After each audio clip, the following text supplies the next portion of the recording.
Meu nome é Maria Amélia, sou psiquiatra e professora da Universidade Federal de Goiás. E aí, pesquisa, vale a pena fazer pesquisa sobre empatia entre os estudantes da área de saúde? Bom, na minha opinião, sempre é válido fazer pesquisa. Aqui nós fizemos algumas por interesse dos próprios estudantes de medicina e foi muito interessante. Recebemos resultados que acho que vale a pena estar compartilhando. Pesquisamos o grau de empatia entre os estudantes de medicina dos diferentes anos, comparando com o grau de satisfação com a vida. Não encontramos uma correlação positiva como esperávamos.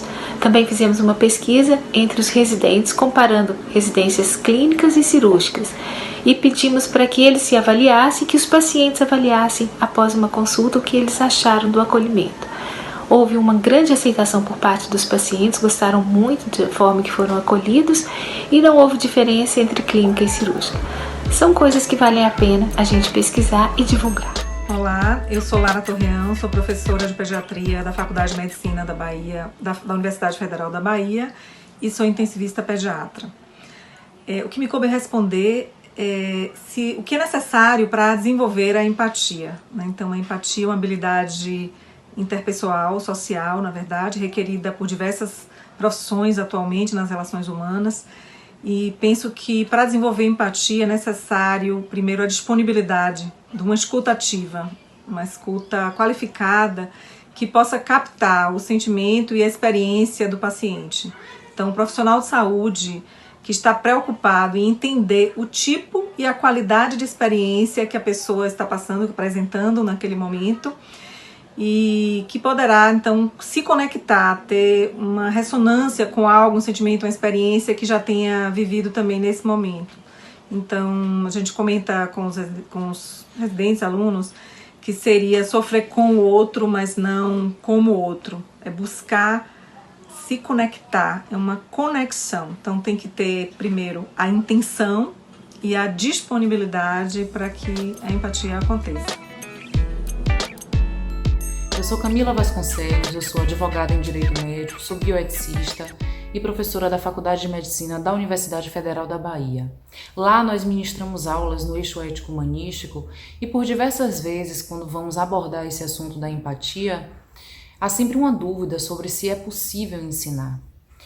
Quando eu paro para refletir sozinha a respeito disso, eu me pergunto se através da experiência essa possibilidade não acontece. E pelo que verifico, acontece.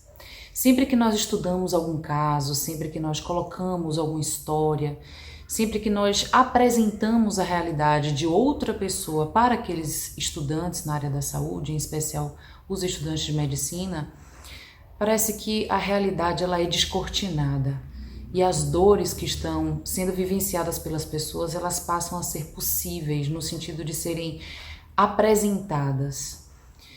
O afeto, eu acho que tem muito a ver com a empatia. E para sentir afeto, eu preciso me permitir afetar pela outra pessoa. E de alguma maneira é importante também que a outra pessoa se permita afetar por mim. Então a empatia, que é essa troca, essa possibilidade de ser afetado, também desenvolve um grau de vulnerabilidade e faz com que esse profissional que está disposto a ser empático esteja também disposto a sentir alguma coisa, inclusive o sofrimento da outra pessoa. Com o tempo isso vai sendo organizado, regulado, experienciado de uma maneira com menor dor, mas a importância da continuidade do sentimento é fundamental.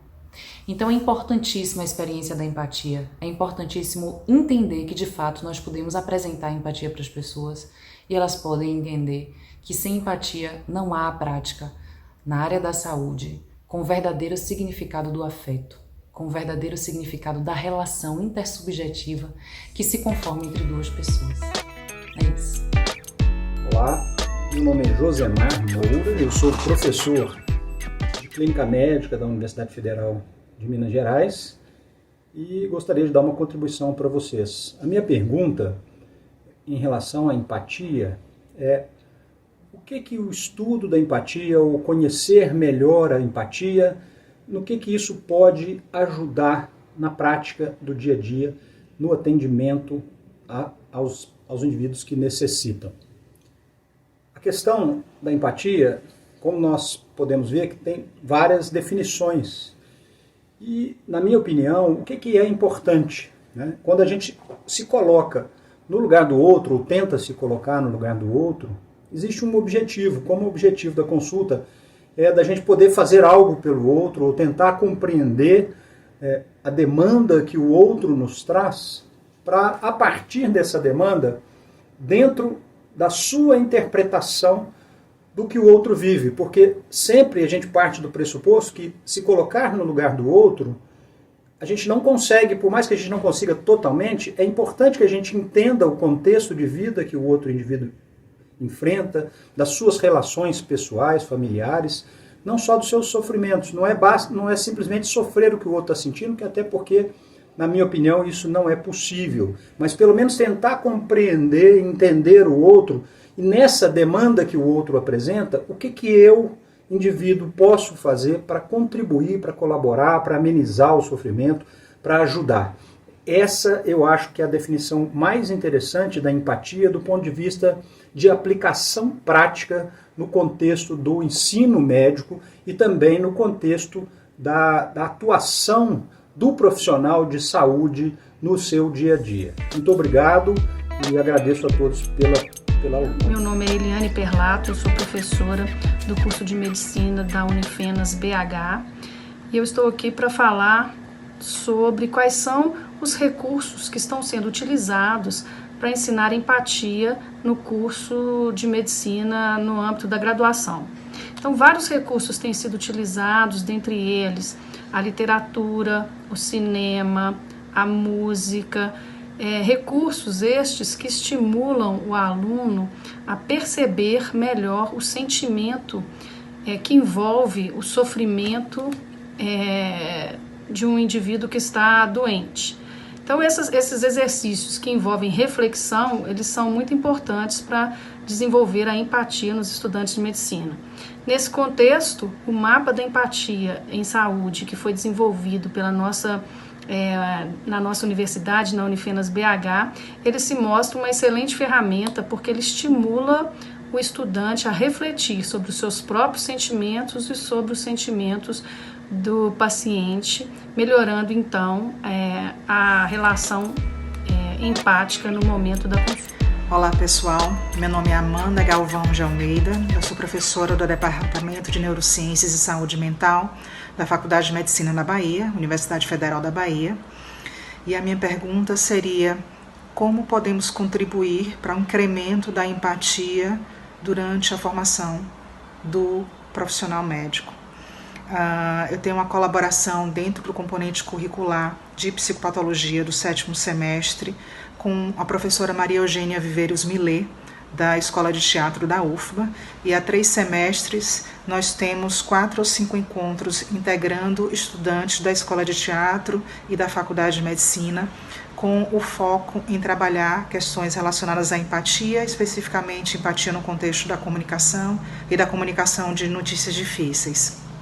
Ao longo desses encontros, após 1 ou 2 momentos de integração entre os estudantes da Escola de Teatro e da Faculdade de Medicina, a gente trabalha com uma metodologia a partir de dinâmicas com foco na atenção, na presença, na conexão com o outro, na expressão emocional verbal e não verbal, no contato físico, no desenvolvimento da espontaneidade e, no segundo momento, a gente trabalha especificamente com dramatizações, com roleplay, para trabalhar a comunicação de notícias difíceis depois desse momento inicial, para exercitar essa prática da empatia, da conexão com o outro. Nos exercícios por medicina, a gente trabalha com uma metodologia a partir de dinâmicas com foco na atenção, na presença, na conexão com o outro, na expressão emocional verbal e não verbal, no contato físico, no desenvolvimento da espontaneidade e, no segundo momento, a gente trabalha especificamente com dramatizações, com roleplay, para trabalhar a comunicação de notícias difíceis depois desse momento inicial, para exercitar essa prática da empatia, da conexão com o outro. Nos exercícios, por exemplo, a gente trabalha com uma dinâmica bem rápida em que os estudantes eles desempenham papéis dentro de um contexto colocado de conflito, por exemplo, entre professor e estudante, entre motorista de ônibus e passageiro, ou entre um profissional de saúde e um paciente dentro de uma unidade de saúde, e eles revezam nesses papéis, trazendo narrativas dentro da perspectiva de cada um dos papéis. Especificamente em relação à questão da comunicação de notícias difíceis, os estudantes de teatro dramatizam situações, contextos na perspectiva do paciente, do familiar, enquanto os estudantes de medicina se colocam no papel de atender a essa demanda dentro da comunicação de notícias difíceis. Então, essa é a minha contribuição dentro desse questionamento de como a gente pode contribuir para o incremento da empatia, sobretudo no contexto da... Olá, eu sou Maria Elisa Vilas Boas, professora universitária, pesquisadora na área de bioética, defensora pública e pediatra por formação. Afinal, para que serve a empatia? É uma palavra que tem andado muito em voga ultimamente, que pode soar até um pouco falaciosa. Afinal, a técnica não deveria ser suficiente. Não é bem assim. Toda técnica é instrumental, com vistas à felicidade humana. A empatia, no entanto, é o que me dá a medida das necessidades às quais se aplicarem as técnicas. A empatia é um instrumento de solidariedade, de efetivamente ver o outro em suas circunstâncias. Nesse sentido, ela é também um reconhecimento de alteridade.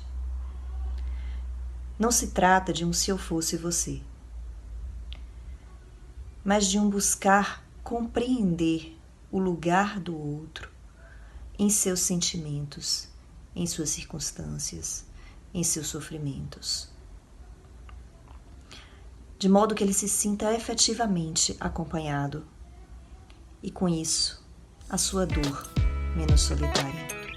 Eu me chamo Natália Ribeiro da Hora, sou estudante do 6º semestre do curso de Medicina da UFBA e durante a minha vivência na graduação foram poucos os momentos de aprendizado formal sobre empatia, mas tivemos a oportunidade de aprender sobre empatia, ainda que de forma indireta ou pela vivência do próprio professor, em disciplinas como, por exemplo, ética, clínica médica, dentre outras. E o que me levou a querer pesquisar sobre esse tema é o fato de eu ser enfermeira de formação. E durante a graduação de enfermagem, eu pude perceber a diferença com que esses dois profissionais lidam com os pacientes.